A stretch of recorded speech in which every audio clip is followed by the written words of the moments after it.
Hey, what is up, everybody? I am here with one of my favorite students and colleagues and friends, Sam Zink. And Dr. Zink is in Boise. And I wanted to actually share his story with you guys because I think it's a very inspiring story. And it's a non-traditional story and how to start a practice with a specific endpoint in mind and actually be able to carry through. So with no further ends or no further comments on my end, I'd love to hear a little bit more about you, Sam, and tell me just what what got you started in practice ownership. Where were you previously, and what got you started in DSS? All right. Well, wow. I didn't really know what I wanted to be when I grew up. Well, I thought I did. Um, I thought I'd always be a medical doctor from the time I was 7 until the end of my first year of undergrad. I was pre-med. And then, my mom is a nurse and my dad had an IT business. So I kind of had my feet in both worlds, and I switched my major to computer information systems and got my degree in that, and worked in that field for quite a while doing small business computer networks. And then got married to a gal who went to hygiene school, and I actually was in the IT department of the Oregon Institute of Technology there in Southern Oregon. So we moved back to Boise, and I got my MBA. I thought I'd be like a chief technology officer someday, but I was actually in the last week of my MBA program, and our professor, he'd been like a chief financial officer of a Fortune 500 company, and someone asked, how did you balance your work in your life? And he said, well, I work 6 days a week, 14 hours a day, and never had kids. So I was like, dang, I don't think that sounds like, the lifestyle I think I'm looking for, because I wanted to settle down with my wife and have kids. And we were married 5 years at that point. So I raised my hand. I said, hey, what is the best career for work and family balance? He said, that's easy, be a dentist. He said, my dad was a dentist, my brother-in-law is a dentist. They love what they do. They help people. They make a good living. They work 4 days a week. And I was just like, oh man, I'm going to be a dentist. So I went home that night, literally, and told my wife, I said, hey, what do you think about me going to dental school? And she said, well, if that's what you want to do, I'll support you. And it was great because, she was willing to support me, but it was definitely like what I call the life reboot. Mm-hmm. We had bought a house, like I said, ready to settle down. And so it was right into organic chemistry and prerequisites for almost 2 years. And then I ended up going to dental school at the University of Louisville in Kentucky. And really altogether, that was like 2004. So from 2004 to 2010, when I graduated, that was a big life reboot. But also leading into when I graduated, I had the MBA, I had a tech background. I said, I'm starting at my own practice. Like, I'm never working for corporate. I'm just going to do my own thing. And I was really gung-ho about that. And so my wife, she said, you might want to work for someone, kind of learn what you like and you don't like. And I was like, nope, I'm just going on my own. So I actually got out to graduation, had found an office space to lease, and was planning to do a startup in it. And I found a locum tenens job where I covered a practice. This guy had back surgery, so I covered his practice for 4 months. And it was kind of the perfect segue into opening my doors. And this is about October of 2010. All the banks, I'd applied to like 4 or 5 banks for a startup loan, and they just all came back and said, hey, the underwriters, they're just telling us we're still not lending to new graduates. This is in the aftermath of the 2008 financial meltdown, right? So there I was with not much of a plan B, and like October, November after I graduated, and I did in fact go to work for corporate dentistry. So I spent the next 8 years actually mostly in corporate dentistry, and I think I learned why I was initially why I was cautious about going into corporate dentistry. I think it's difficult for someone that wants to hold like a high ethical and moral value to thrive there. My kind of guiding principle, it's kind of like the Pete Dawson thing. Would I do it on myself? And I want to treat every patient like it was me or it was my wife or my kids. And that's tough. It's tough to do when you're in a model where there's production pressure and they're pushing for certain goals, and you're a new dentist, you're trying to get your speed. So, I can't say that I would have chosen that path, but obviously I learned a lot. And partly what I learned is, actually, let me back up. When I was in dental school at Louisville, I was exposed to quite a few dentists who had been through Dawson and Pankey. And I had one guy who came in, an adjunct professor. He came in once a week to help some of the students with some more full mouth type cases. And I was asking him a bunch of questions. And he said, you just need to, he said, I'll explain this stuff to you, but you need to buy Pete Dawson's textbook and read it. So I did. I got that right there in dental school. And there was another professor we had who actually taught at the Dawson Academy and came and did some, was a professor at the school as well.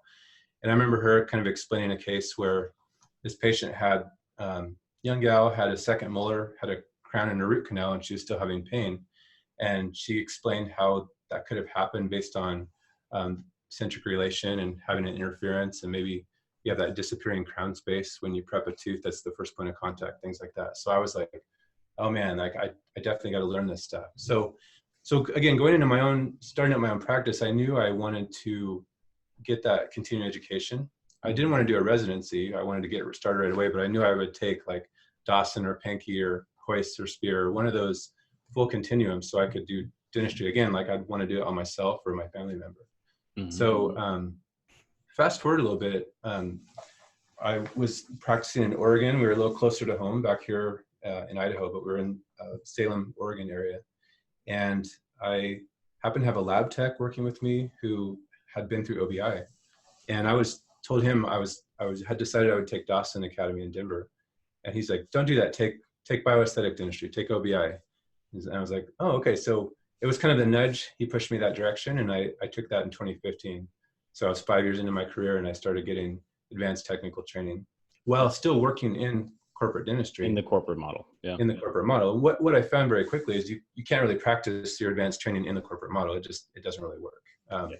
But I think it was good to start learning that. And I took opportunities, like I would go to the bioaesthetic dental lab in town and hang out on my lunch break and do some waxing and learn from them. And so I knew I was building the foundation, I think, of where I wanted to go. So I think this whole time, the moral of this story is that catching a vision for advanced dentistry early, and even during dental school, and making a choice that I was going to pursue that was really important. Because even if I was doing like corporate dentistry, I could still have a mindset of what would I do if I could do more advanced cases. So ultimately that led to me learning bioaesthetic dentistry, but then I also got into the world of tongue tie and airway. And that was actually through my own family. My youngest son, Avery, had a tongue and lip tie that we identified, but the ENT in town said he didn't need treatment. And then he ended up being only 8 ounces over birth weight when he was 3 weeks old. And we got the tongue tie release done, the lip tie release done. And I watched the procedure, and it ended up, he just took off. Like he was shriveled up and failed to thrive. And he just got right back on track with his weight. So I wanted to learn how to do that. And then my other son, Asher, I have 3 boys altogether, and they're 4, 7, and 9 right now. But Asher, he was having really restless sleep and flailing all over the bed and getting in our bed at night, having night terrors. And we had his adenoids removed, and even then it didn't help. He still had like a malocclusion, like a small palate. And so that's when I got into learning about orthotropics, which is like a jaw development technique. So around 2017, 2018, all these experiences converged on knowing that came together. I needed to practice in a way where I could support and enhance the airway, treat tongue tie, treat small jaws, reconstruct teeth, but in stable condylar position. And it was just great. It was like, wow, I need to do this. And so we kind of made a decision to come back home where my family's at. My wife's family's close by in Eastern Oregon. So we made that leap to come back to Boise. That was at towards the middle of 2018. So just about a year and a half ago. Wow, okay. Let me catch my breath for a minute. No, it's good. Get in the water.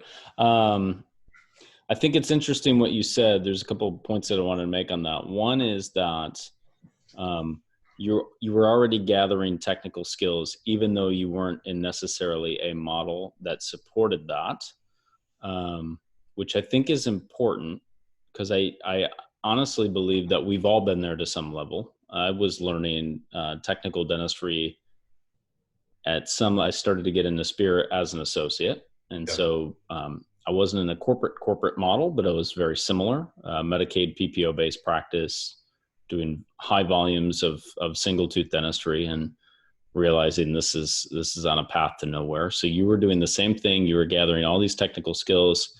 Then you have this culmination. You start getting all of these different clinical education platforms into one, and you kind of almost have this new cohesive style of practice. Where did the management part of it fit? Where did you start to say, I need another piece of this, which is I need to be able to increase case acceptance and that kind of stuff? Well, I got into that pretty early as well. I think I started following the Schuster Center, like the newsletters and the books and webinars, maybe back in 2012. So within like 2 years of when I had graduated. And I actually really wanted to work with the Schuster Center, but they don't work with you unless you have a practice. So I was kind of not able to engage. Shot down on that one, huh? Yeah. But, I learned a lot also in context with my practice with the technical training. So I knew from early on that when I was ready to make the leap, it would be different. Actually, so the startup I was going to do out of school had been a PPO high volume practice. It's actually one of the best things that ever happened to me was not getting that practice, because right. if I got under practice, I now know I really wouldn't. That was the only model you knew, right? Yeah, that's really not a model I knew.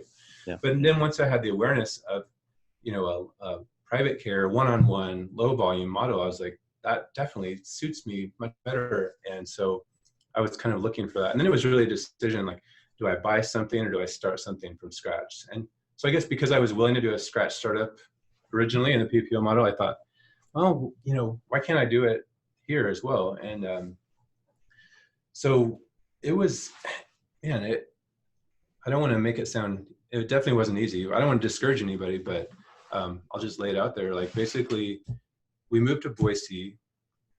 We came to town in June, and it was the Idaho State Dental Convention. And I was just kind of trying to scout things out, look around town, talk to people, see if there's any space for lease, that sort of thing. And because I was here on the ground and talking to people, I pursued a lot of different opportunities, like buy a practice, to associate, and I was looking for just real estate as well. I ended up stumbling onto the office space that I now own, or I'm purchasing, which is an office condo that was a former prosthodontist office, but it wasn't even for sale. Like, actually, I just came into the building because of other space that was for lease on the main floor. And I came upstairs and happened to see a sign on the door that said, we've moved. And so then I went and saw the prosthodontist that had moved, and he connected me with the landlord. And long story short, I was engaged in talks with the landlord to lease or buy the space before I'd even moved to town. But that was instrumental in kind of knowing the building block of what was possible. So around that, I was able to build a plan to get an associateship job, so we could get a loan for a house and get a loan for a practice. And, had to kind of get the ducks in the row.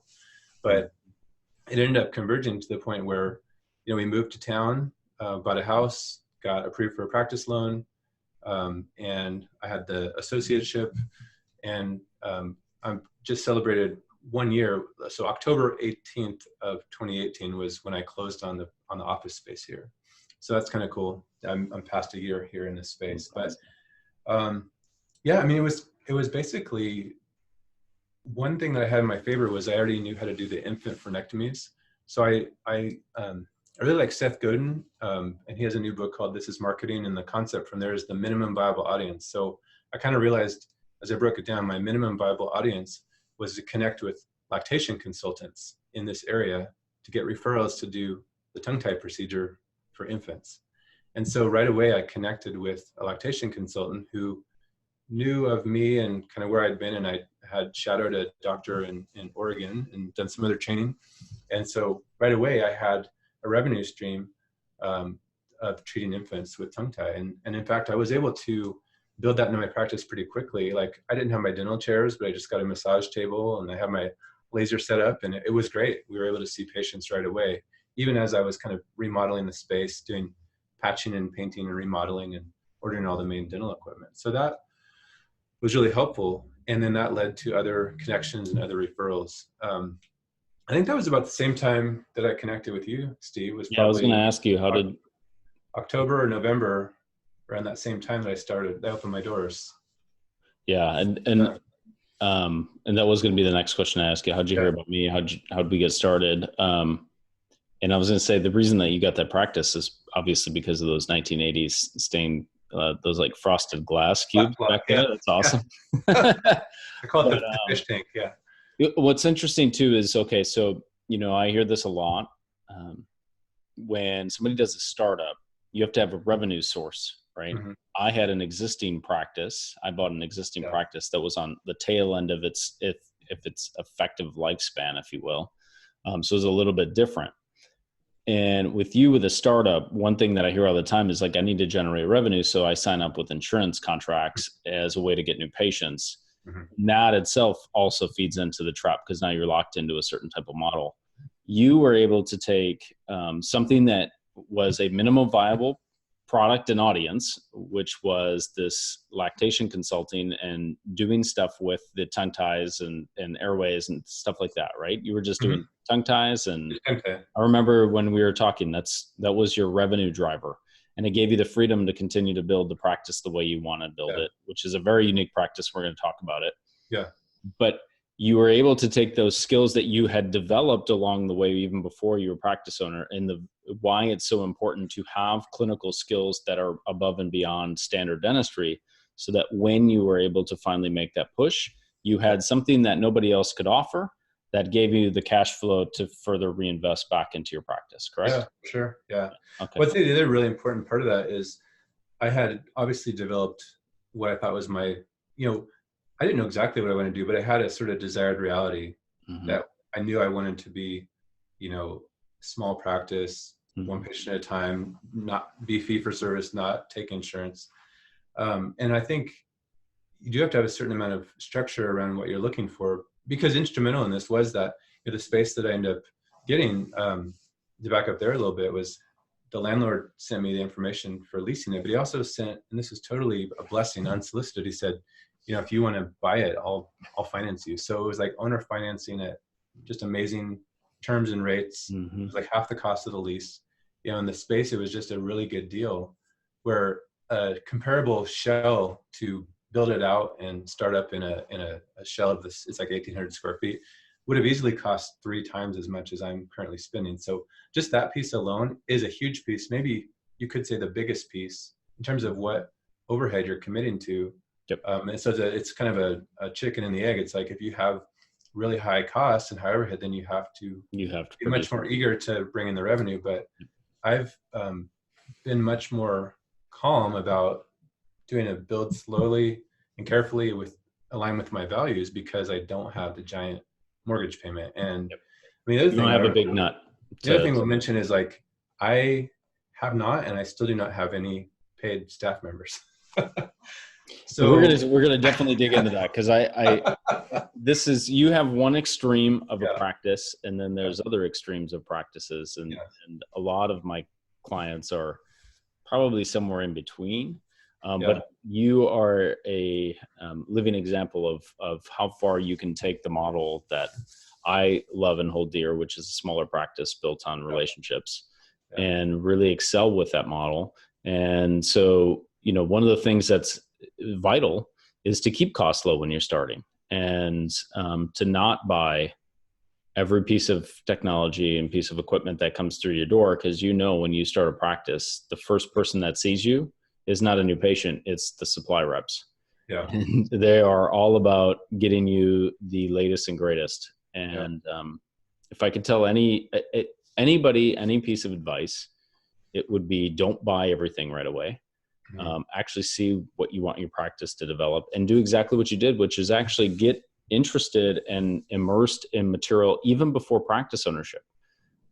Because you can get caught in this world of, I see so many startups that don't have anything to differentiate themselves other than maybe some marketing and like their new website. Yeah. that's not gonna effectively build a relationship-based practice. You have to have some clinical skills, you have to have some management skills that are different than what people are offering, and then find ways to integrate them into your practice. Yeah. Yeah. So let's skip ahead. So you met me. I don't know if it was through Barb or who it was, but somehow we met. We talked on the phone. You decided to take the plunge first with the mindset training, with thinking into results, which is something we don't really do anymore. But now it's DSS, Dental Sales Secrets. Tell me what that's been like for you, and how you've implemented it in your practice. Yeah. Well, so DSS to me was a no-brainer, because here I was starting a practice from scratch, and I found and you'd already built a system that was, I can't imagine being in more alignment with what I wanted to do, which you had the Schuster background and the Texas Center, like the bioaesthetic type dentistry, doing splint therapy. And so it was so compatible with where I already knew I wanted to go. Then, like I said, it was just like, why would I reinvent the wheel? Steve's there's going to be videos and templates and paperwork. And really, it has just been a beautiful thing to hit the ground running right when I open my doors, to think like, oh, I need a philosophy of practice. So I didn't know that was a thing, but Steve has one, and he's going to allow me to repurpose it, put my logo on it, change the verbiage. But, then I have this thing I can hand to a patient that really fits me. I've made it my own, but just lots of things like that. But I think probably the biggest piece of it was really, and I think a lot of dentists, a lot of different teaching institutions or programs, you have to figure out exactly how you're going to take a new patient through a process, both through clinical and sales processes. And that's, like, I think the one thing that I would pick from DSS is just, that's what DSS is about. And so I was able to take that and study that, and from day one, figure out that's how I wanted to bring patients through. So I was able to make decisions like, okay, for my practice, the way I need to do it, because I don't have hygiene, I don't do primary care. I'm just more like a specialist, like a prosthodontist. I'm a general dentist, but I have a airway focused practice. I'll bring my patient in for a guided tour of the mouth, and a preclinical interview and guided tour. And then I have them get a CT scan with the oral surgeon, and I'll bring them back for a review of findings. And then we'll go from there. And we may close a sale at the review of findings, or we may have them think about it and come back. But just those pieces, there's so many pieces in there that I didn't have to invent. I could go through the DSS material and see that framework, and then, like I said, make it my own. And I think that's gotten me so far ahead of where I would have been otherwise. I probably would have had to experiment with different, amounts of time and fees. And I was just able to very quickly decide upon a new patient process that has been really effective and been just really fun. Actually, I think one of my biggest stress points in the corporate model was just how little time we have with patients, 5, 10, 15 minutes. But, now I take, an hour to an hour and a half on the first visit, and hour to an hour and a half on the review of findings. And I find that, like, you really need to take some time to build relationships and trust and just talk through things. And that lack of pressure really allows a lot of things to flourish that otherwise wouldn't happen with less time and I don't have people waiting for a hygiene check or emergencies. So I'm able to really be present with each patient. And I also charge for it too. I charge for diagnosis. So that's been a cool thing too, is I'm able to be, have a revenue coming in even for the new patient process, which has been really great. Because I think there's something about you need to charge what you're worth. And dentists, we're doctors of dental medicine. We really should charge for diagnosis and for our time. So by making that choice, I found the patients don't really balk at that. Like, you just tell them what you're going to do, and they agree to it, or not. Not everybody does, but I think people appreciate that approach, and they almost like make the decision about, like, if you state your fee, then they kind of assume what it's going to be about, and they're almost more likely to do it because they know they're going to. I always tell people, you'll pay a lot, but you get more than you pay for. So I think if they see the fees a little higher, they'll come in and they'll get a comprehensive workup. Absolutely. Yeah. We could talk for hours about that. Yeah. I mean, that's evident in dental practice. That's evident in anything, really, honestly. Yeah. Tell me a little bit. So you're getting success with using the templates and the videos and all that stuff. Like, Tell me a little bit about some of the success that you've seen since when you started to now Yeah. with that new patient process, and whether it's numbers or case acceptance. Like, what does that look like for you? Yeah. I mean, so it took about 6 months for me to build the practice to where I felt like I was no longer kind of remodeling and buying supplies, and I kind of closed out the startup loan. There's like kind of disbursement period, and so I think by like say May, I was ready to kind of see the patients, and I still was seeing patients, but like I said, I could focus on that more exclusively. So, like I was saying, I basically was having adult patients. I treat infants. That's another part of the decision I made. I was kind of toying with treating kids because I treated my own kids, but I just decided I needed to. That would be kind of like building two practices in one, like a pediatric ortho and an adult restorative. So the infant frenectomy is great, and I continued to do that. But I really decided to focus on adult airway and full mouth reconstruction dentistry. And I think that was really helpful because then I could build my processes around that. So basically, I've had patients come in, and primarily going back to, originally I reached out to lactation consultants and ended up actually only really finding that was the main referral source, which is great. It truly was a minimum viable audience, but it's been a great relationship. One, Yeah. that's all it takes. Yeah, I mean, well, the thing is, kind of like me, like how many other people are there that do this? Like you find a niche of, you find a person who's super serious, and this gal, she has her own practice, and she's not in insurance. And so what I quickly found was like, even with lactation consultants, a lot of them, they work for hospitals or they have employers, so they're not free to really do the kind of care it takes to get kids to get a frenectomy done and do the follow-up. So, but basically I started connecting with other medical professionals, other functional and integrative docs. So not just any doctor, but like someone that has a more functional medicine or integrative medicine style of practice, or cash practice, or speech therapists, or basically it's still not a high number of people, but I've really continued to find that theme over and over. You're better off connecting specifically with people that are on the same page with you, and then trying to reach out to everyone. So I started getting more patient referrals, and then just taking them through the process. Like I said, the preclinical interview, guided tour. You were talking about buying stuff. I mean, I did make a few strategic decisions about spending the money. Like I didn't buy a CT. Fortunately, I have an oral surgeon downstairs that has a CT, but I did buy an operating microscope, a CJ optic, and I got a Trios intraoral scanner, and I actually do a 3D scan of both arches in the bite as part of the guided tour. So I get a lot of information on the front end about, because I'm looking at more from a whole, like full mouth and airway architectural perspective. And that's actually really cool when you have the 3D model. You can really, your eye just sees something different about their system that you wouldn't see even with as much with photos. I don't know, something you can like flip it around in 3D and you can measure things. But I had a couple of those pieces in place that also dovetailed with the fact of like who I wanted to serve and who I wanted to be. So I have only 2 operatories, so that lowered my costs because I'm not trying to outfit like 4 or 5 or 8 operatories. And I have mainly one operatory that has like the microscope. So that's another thing. The power of that focus is really, I spent money, and I spent good money, and I spent early, but probably with the startup loan, things are graduated. That helps.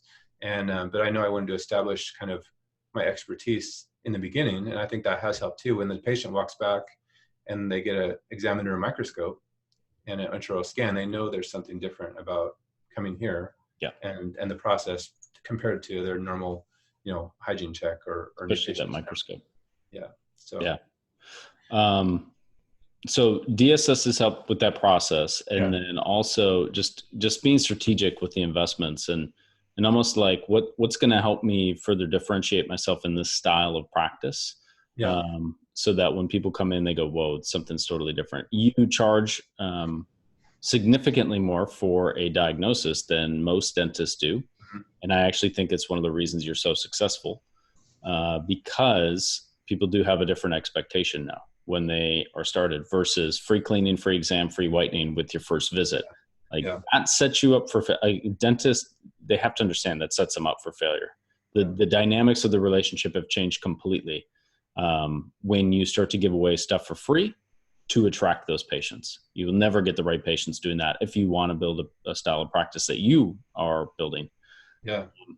So you're seeing results. Tell me just a little bit, like, can you share some of the results that you have gotten by, kind of having this relationship-based practice that you think is exceptional? I know the numbers that you have are exceptional for a startup, especially Yeah. the way you're doing it. You don't have to share numbers, but like numbers are great. Well, I should fast forward. I was talking about the new patient process, but the goal with the new patient visit is, in my practice, because I'm looking at their airway on the CT, the 3D volume, and mainly the minimum cross-sectional area. And we're looking at how their face and their jaws, the oral cavity affects the airway. So we don't treat it directly. We're just doing dentistry, but we can basically know, by knowing what's going on with the tongue and the airway, we can do the dentistry that supports that and enhances that. So my patients start with a splint therapy. So they do what's called a MAGO or a C2O, or I'm using one. Actually, OMO, you name it. It's called a bioorthosis, so it's a specific type of MAGO. But I take patients through that splint therapy process. So it's about 8 to 12 weeks of weekly splint adjustments. So in my training, we don't really know where they're going to go until we're done with splint therapy, because we're finding a stable centered condylar position. Then we're able to see the true bite relationship or the jaw relationship in an open bite, like a CR bite. And that then drives where they need to go. And also in my practice, I would say, the vast majority of patients need some sort of expansion. Either need like a maxillary skeletal expansion, which is like implant supported, moving the palate like a centimeter wider so they can breathe better through the nose and widen their arches, both arches, or a liner based therapy. So we can do clear liners, but accounting for where the restorative result is going to end up.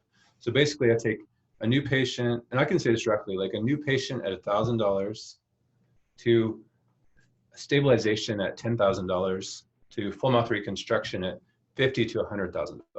That's kind of how people graduate through the pipeline.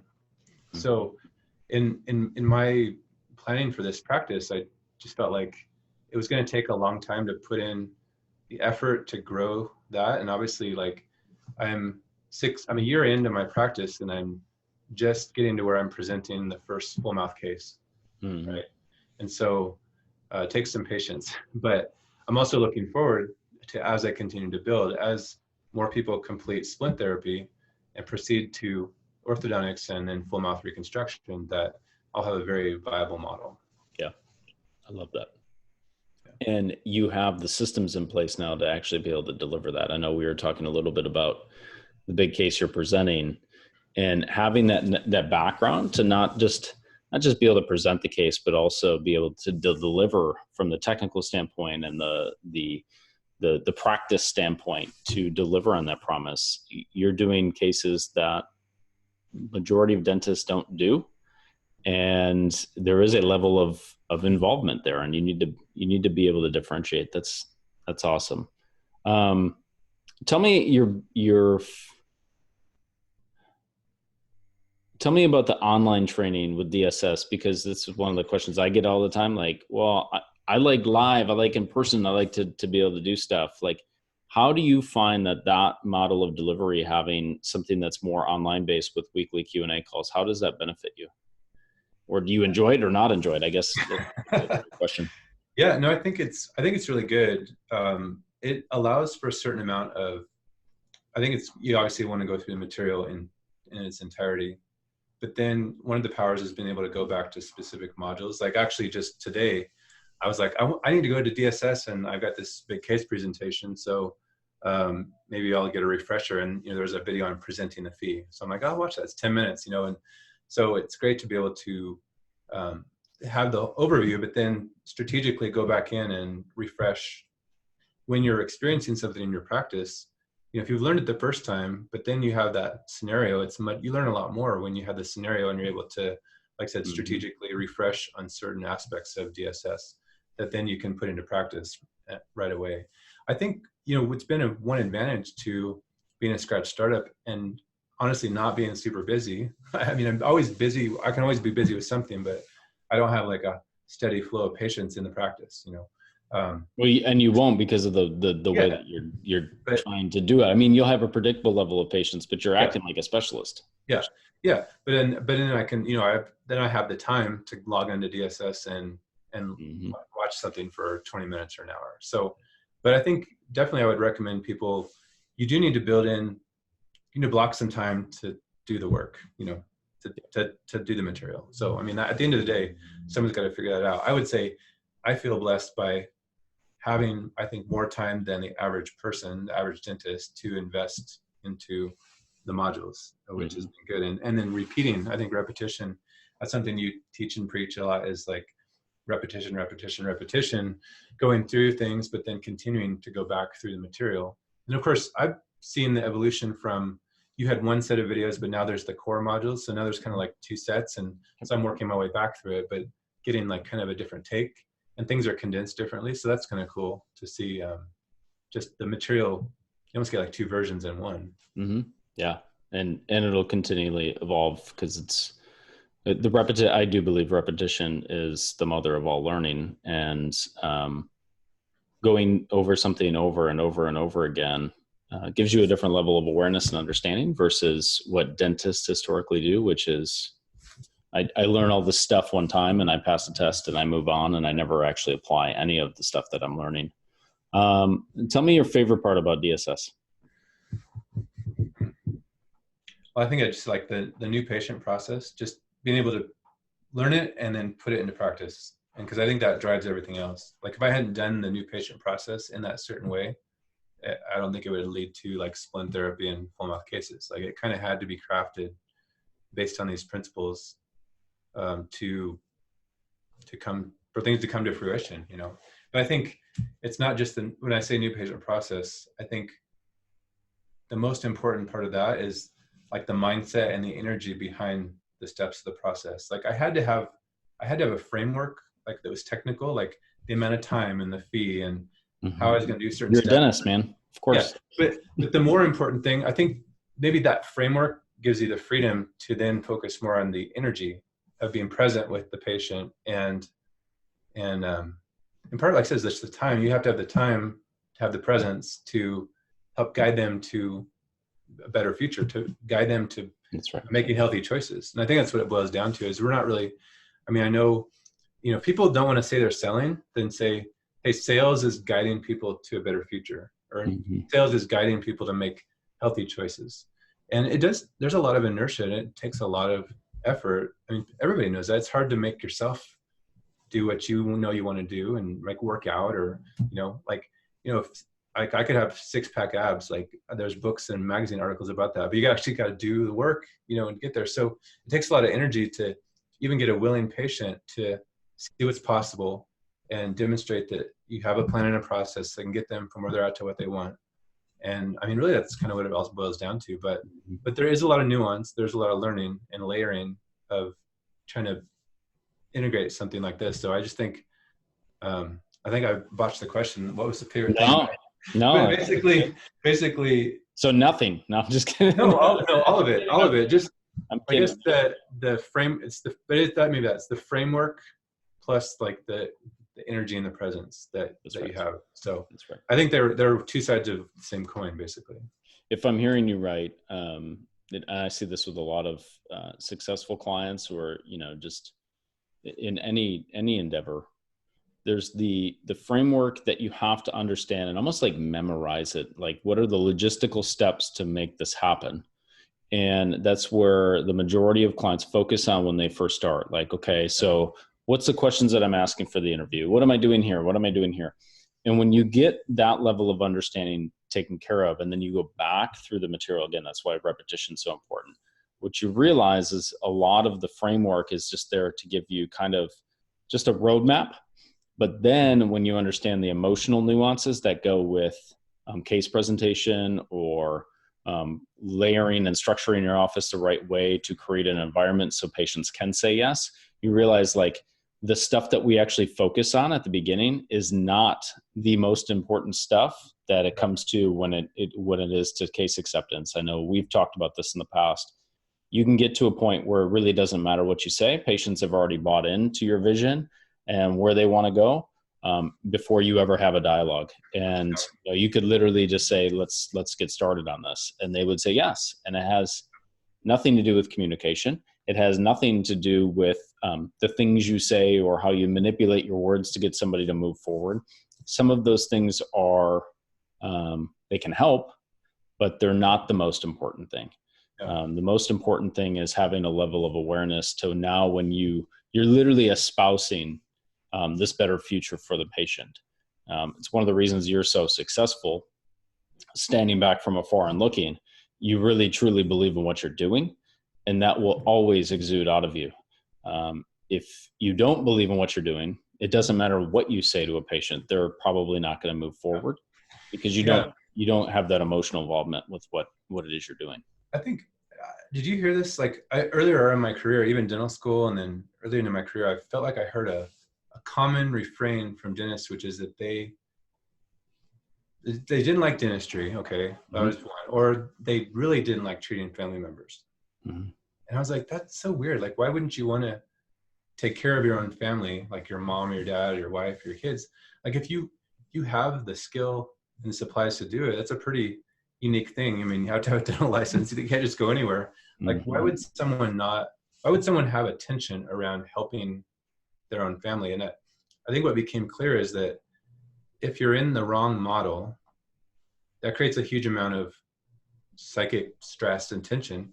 And then you've got your family member and you realize, I can't help them in the way that I really think they should be treated in the model I'm in. I mean, to me, I felt there was only one solution, which is go and create the model that I had to create so I could help myself and my family. And I feel like you're right. Like, I mean, that's not an easy answer, but it's almost essential to eliminate those incongruities that would cause someone to say, like, I hate dentistry, or I don't want to treat my family, because you do have to get in alignment.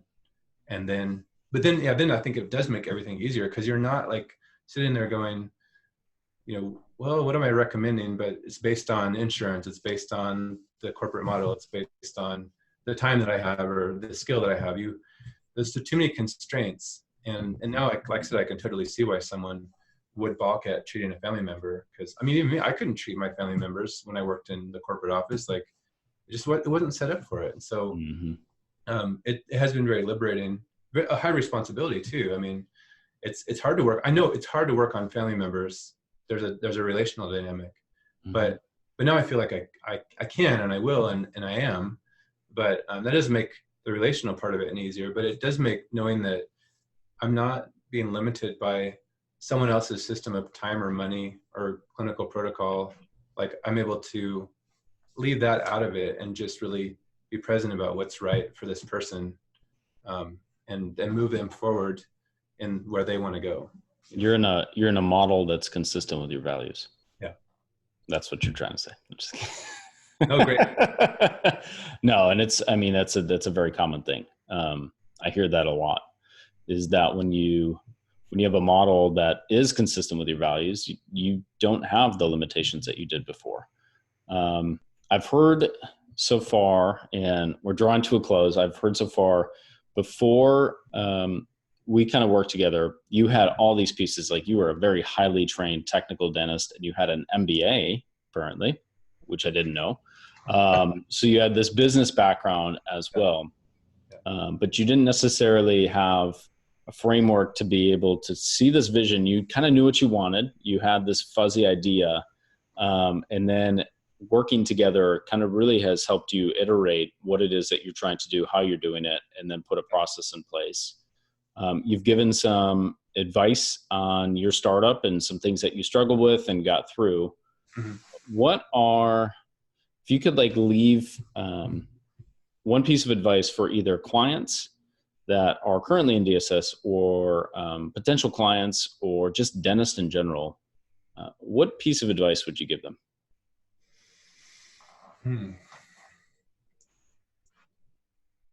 Well, I think what you just said before, I think DSS will help anybody practice in a way that's in alignment with their values. And you don't have to reinvent the wheel. The material's there. You got to learn it, complete the material and do the repetition and implement it in your practice. But for anybody too, I think part of the theme we're seeing here is that you have to start where you're at with what you've got and act as if you're going to get where you want to go. Mm-hmm. And it's not easy, and it's not a shortcut. Like, I mean, I tell to my wife, it's like, well, I mean, it took me 8 years to do my own practice that I thought I would do from when I graduated. So I think DSS is another way of, even if you're not in your own practice, or you have a big practice and you want to have a smaller practice or whatever, you can start learning and then implementing material that will set you up for success down the road. And it could be sooner, it could be later, but I think part of just having the faith and doing the work will continue to help your plan unfold in the way it's going to. And to a large extent, you can't make a one detailed plan or a blueprint of where you want to be in 5 years. You kind of have to keep stepping forward in faith and setting goals, and then trying to work towards those, and keep picking up like knowledge and experience and practice as you go to get to where you want to go. So I'd just say, whether it's prospective client or client that's in there, just get into the material and make it your own and put it into practice. Awesome. Any parting words, bud? No, I think I'm just excited. I think we have to think about like what are teeth for, and it's kind of cool. Like, it's like a good question for a dentist to ask. Yeah, they're for chewing, but they do enhance the face and the airway. And so I think dentists are in a very unique position to be the premier doctors. We're doctors of dental medicine, even if you're a DDS, you're a doctor of dental medicine, to embrace that challenge, to take a systems approach to this whole person, and to just do dentistry. I mean, don't get bogged down in like, some people get really bogged down with sleep apnea and like sleep appliances. But if we have an optimal model of health and the dental system, we can really impact people's lives in a way that no one else can. Not even like a neurosurgeon or an ENT or a heart doctor. We can help people be healthy for the long term and not break down slowly over time. And that's what I want for myself, and that's what I want for my family, is to, as early as possible, like support and enhance the dental facial system so that people can breathe and they can chew and they can smile and they can have a supported airways so they can sleep well. It's just really amazing. I didn't realize this when I was in dental school, or even early on, that this is a way to impact people's lives. And like I said, I can't think of another way that would be more significant for overall long-term health. That's amazing. Sam, always a pleasure, man. We could talk for hours, but I don't know if anybody who's watching this wants us to do that.